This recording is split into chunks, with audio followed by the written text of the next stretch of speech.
Before Instagram, before TikTok, before anyone had invented the word influencer, Janis Joplin drank whiskey on stage every night. She held the bottle where everyone could see it. She talked about it in interviews. She brought it on tour, on television, to every show she ever played. She was never paid to do this. She just loved the whiskey. And one day a package arrived. Inside, a lynx fur coat from the Southern Comfort Company, as a thank you. She was the first rock star influencer, 50 years before anyone had a name for it. And she did it without meaning to. This is that story. Southern Comfort is not whiskey. This is a point of some importance. It presents itself like whiskey. The amber color, the bottle, the name, the Southern associations, but it is technically a liqueur, a fruit and spice-flavored spirit based on whiskey. Smoother than bourbon, sweeter, the specific taste of something that goes down easier than it probably should. It was invented in New Orleans in 1874 by a bartender named M.W. Heron, who wanted to make something more approachable than the raw whiskeys of the era. He originally called it Cuffs and Buttons. In 1967, when Janis Joplin started appearing on stages and television programs with a bottle of it in her hand, Southern Comfort was a respectable but not particularly glamorous American spirit. It was not the drink of rock and roll.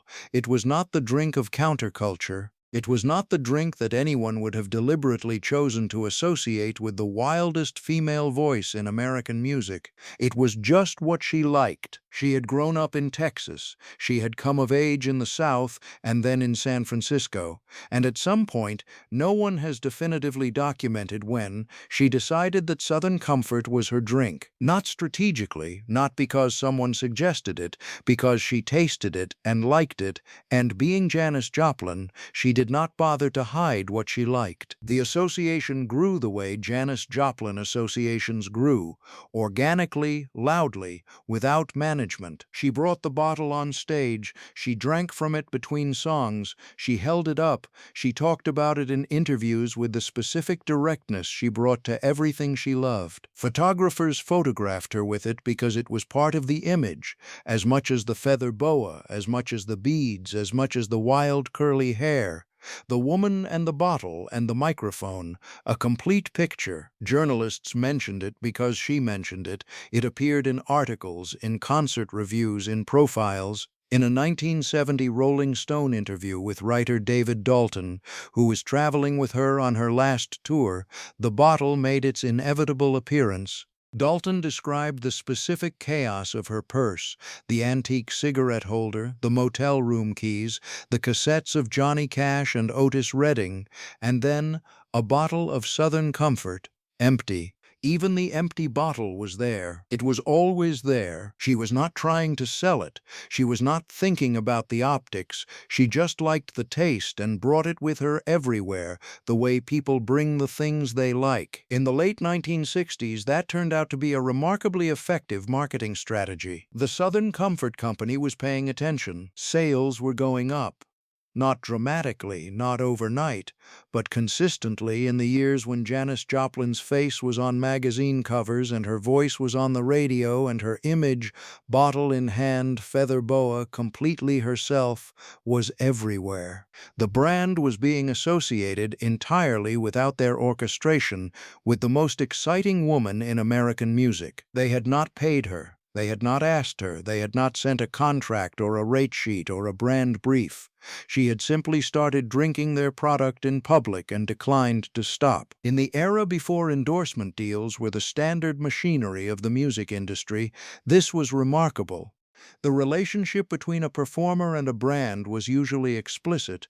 You signed something, you were photographed according to specifications, you said the approved things in the approved contexts. Janis Joplin's relationship with Southern Comfort had none of that.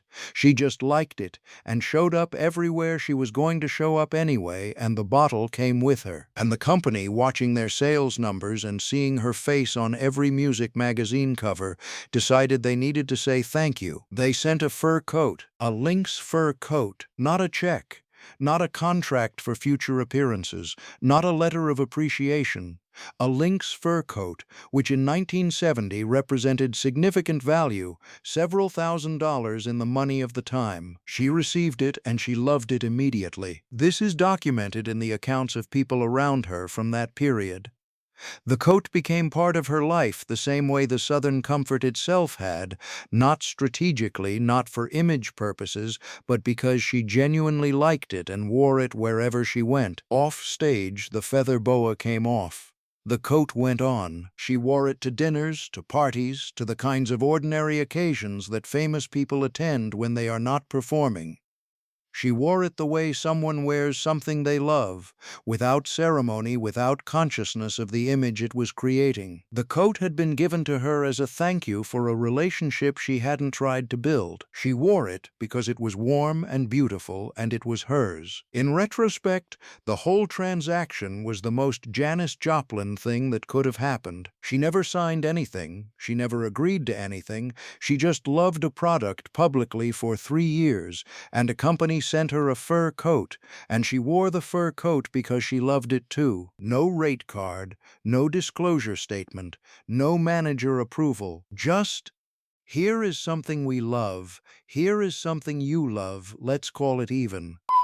6:20, 7:30, fall in Steve's 7:30. Not everyone was enthusiastic about the Southern Comfort relationship. Big Mama Thornton was one of Janis Joplin's most significant musical influences, the woman who wrote Ball and Chain, the woman whose recording Janis had listened to and absorbed and built something new from.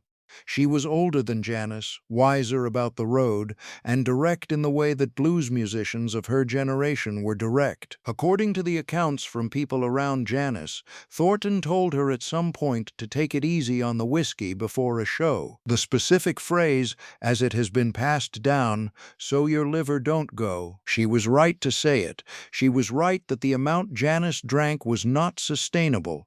She was right that the body eventually presents a bill. Janis loved Thornton. She respected her. She had arranged for Thornton to open shows for her as a way of acknowledging the debt, of saying publicly, "This woman made me possible." And she listened to the warning the way she listened to most warnings about her own choices, with warmth and appreciation, and without fundamentally changing what she was doing. The bottle was part of who she was, and Big Mama Thornton, who understood better than most what that meant in the long run, was watching. Here is the part that makes the story feel like it belongs in a different century. Today, the relationship between a performer and a brand follows a specific and well-documented path. There are agencies, there are rate cards, there are contracts specifying how many times the product must be mentioned, in what context, with what language, and for what payment. There are disclosure requirements, there are follower counts and engagement rates and demographic analyses. Janis Joplin's relationship with Southern Comfort had none of this. She didn't have a follower count. She had concert attendance figures and magazine circulation numbers and the specific metric of how many people stopped whatever they were doing when her voice came through a speaker. She didn't have an engagement rate.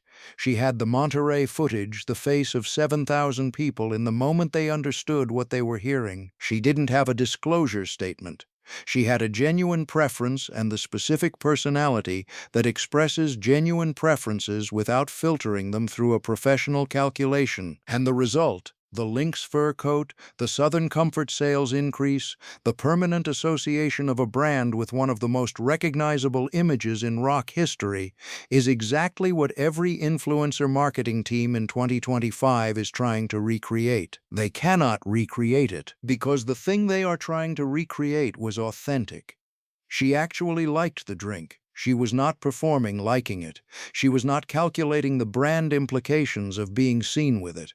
She was just thirsty. The entire multi-billion-dollar influencer economy is built on trying to replicate the authenticity of someone who was simply being themselves. She was doing it before they had the word for it. 9T, 1C, 1C, 1C, 1C. The lynx fur coat and the Southern Comfort relationship tell you something specific about Janis Joplin that the more dramatic versions of her story sometimes miss. She was funny. Not performing funny, actually funny. The specific kind of humor that comes from paying attention to how absurd things are and being willing to say so. The idea that she had been the most effective unpaid advertisement in the history of a major liquor brand, that she had increased sales through sheer genuine enthusiasm and had received a fur coat in recognitions, delighted her. She talked about it with the specific warmth of someone recounting a joke that keeps getting better the more you think about it. She drank the whiskey. She didn't plan for it to be anything other than drinking the whiskey. And then a fur coat arrived. The world is strange. Rock and roll is strange. A lynx coat from a liquor company is strange. And being Janis Joplin, she understood that the strangeness was part of the gift. She wore the coat. She kept drinking the whiskey. She kept being exactly who she was. That was the deal. That was always the deal. She would be exactly who she was, without modification, without management, without the kind of professional distance that most people put between themselves and the things they actually love. And the things she actually loved would keep giving back, sometimes in the form of music that stops the world, sometimes in the form of a fur coat. Southern Comfort still exists. It changed hands multiple times over the decades, from its New Orleans origins to various corporate owners. In 2016, it was acquired by Sazerac. The recipe has changed somewhat. The brand still uses Janis Joplin's association with the product in its own historical materials, in its brand story, in the way it talks about its history. The woman who never signed a contract, never asked for anything, never had a manager approve the relationship, she is now part of the official brand history. She got there by being thirsty. That's the whole story. Janis Joplin was the first rock star influencer. Not because she tried to be, because she was constitutionally incapable of pretending to like things she didn't like or hiding things she did. In a world that increasingly understands authenticity as a strategy, she was authentic without strategy. The coat was real, the whiskey was real, the voice was real, the love was real, all of it, all the time, without management. That was the deal. And it produced one of the most recognizable images in rock history. Woman with voice, woman with bottle, woman with feather boa, woman with fur coat, all of it hers, none of it planned. Subscribe, because every story on this channel is one that most people don't know, about a person that most people think they do. She wasn't just the voice, she was also the coat, and the empty bottle in the purse. And the cassettes of Johnny Cash and Otis Redding, all of it pearl.